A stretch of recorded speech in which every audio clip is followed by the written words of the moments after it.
My name is Tina Marie J. Welcome to my channel. Today I want to do something a little bit different. I feel like it's important that you all get to know who I am behind the camera. So my name is Tina, as you all know, but on YouTube I go by Tina Marie J, and the way that I came up with that name is because that's actually my real name. Marie is my middle name and J is my first initial for my maiden name. Tina Marie J is actually my identity that I can relate with. It's who I was before I became a wife, who I was before I became a mother. It's who I was before I ever joined the ICOC and kind of really got lost in myself.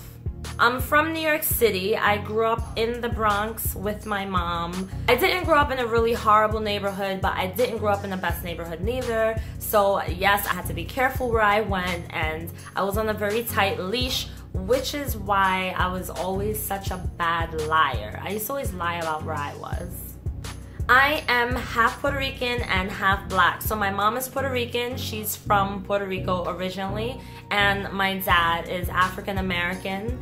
And I identify more with my Puerto Rican side just because I grew up on that side. I grew up with the Puerto Rican culture. I'm 32 years old. I am not ashamed. That's one thing I can never understand about people. Like when you ask somebody, especially a woman, how old are you? And she acts like it's such a big secret. Like, oh my God, you're 32. No one else has ever been 32 before. I grew up in a single parent household, so it was just me and my mom growing up. But I did have a pretty tight relationship with my dad whenever I did see him, and he did come around. He was actually a minister. When I got into my teen years, I hardly ever really saw my dad. My personality is the same way it is on camera, except I am a little bit more outgoing. I am very sarcastic. I joke around a lot, and I mean a lot. Like, I hardly take anything seriously. I'm very sensitive, so there's been many times you guys have sent me emails and I'll just think to myself, oh my God, I can't believe this person is going through this. This is horrible. How could somebody do this to them? I'm very playful. I feel like I would call myself a free-spirited person. I feel like it's very important to live your life laughing and having fun, and to take things seriously as little as possible. My favorite color is black, so I like to wear a lot of dark colors. If you were to look in my closet, you would probably think that I'm preparing for several funerals, because literally all my clothes are black, white, and gray. And I have a couple of clothes in there that have some colors, but I prefer to live on the dark side. I don't believe in luck. I do believe in fate, and I do believe in soulmates. The reason I don't believe in luck is because I feel like we can create our own luck. People who become successful in their careers and successful in life and make a crap load of money, I don't think they're lucky. I think they just worked hard for it. Unless they were brought up in money and their family has money, then maybe you might say that they're lucky. So okay, maybe I guess I do believe in luck a tiny bit. I believe in fate. I believe that things happen, that things are created to happen, and to happen when they happen, then that's when I believe in fate. I definitely believe in soulmates. I do believe that people have a soulmate. I don't think we all marry our soulmate. I don't think that we all meet our soulmate. I think maybe if there's a such thing as reincarnation, maybe there's another life where we have already met our soulmate or been with them, or maybe one day in another life we will be with them. Biggest regret in life, I used to have regrets, but I no longer have any regrets, because I feel that everything that's happened to me happened and it taught me a lesson.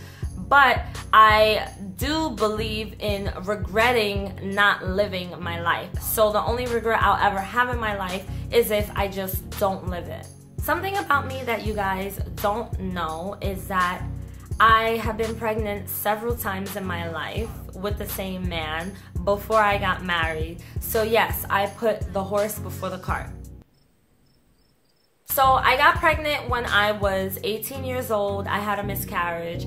And then I got pregnant again when I was 20, and that's how I had my oldest daughter, who is now turning 12. And then my youngest daughter, I had her when I was 23. I've gotten pregnant several times, we'll just say.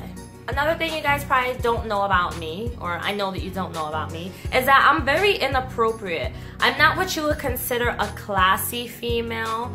I could be appropriate when the time is right. Yeah, I typically don't really care too much what people think about me or what people think about my personality. So if you meet me face to face, I'm really not gonna give you a reason not to like me, because I can literally get along with anyone, but some people choose not to like you. You stick to who you really are, you stay true to yourself. So I really do like to inspire people, and I like to talk to people a lot. I like to hang out, I like to have fun, I like to go out, I love to dance. I'm not a very shy person. Growing up, I would not say that I lived in a very religious household, but it was religious. My mom raised me as Christian with Christian faith and values, so I went to church every single Sunday. I went to church for as long as I can remember. I have pictures of me with my little sheer lace gloves and wearing my cute little patent leather shoes and my big dress, and I was so cute when I was little.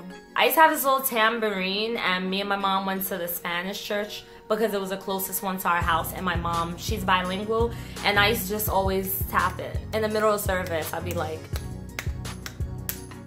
Growing up as a Christian, I did not really see the world as good. I kind of always thought that if you're not going to church or if you don't believe in God, then you're not a good person or you're not going to get to heaven. And I kind of always saw myself as a little more up here. I didn't really know how to accept anything else other than what I believed in. So my dad was a pastor, as I said before, and my mom was a Christian, and they both instilled a lot of faith in me and morals and values, but I didn't really get to explore or learn anything else. As a kid, I thought a lot of things that are normal were wrong. Like, I would see two grown-ups kissing and I would think they're doing something bad. Or someone would say any kind of curse word.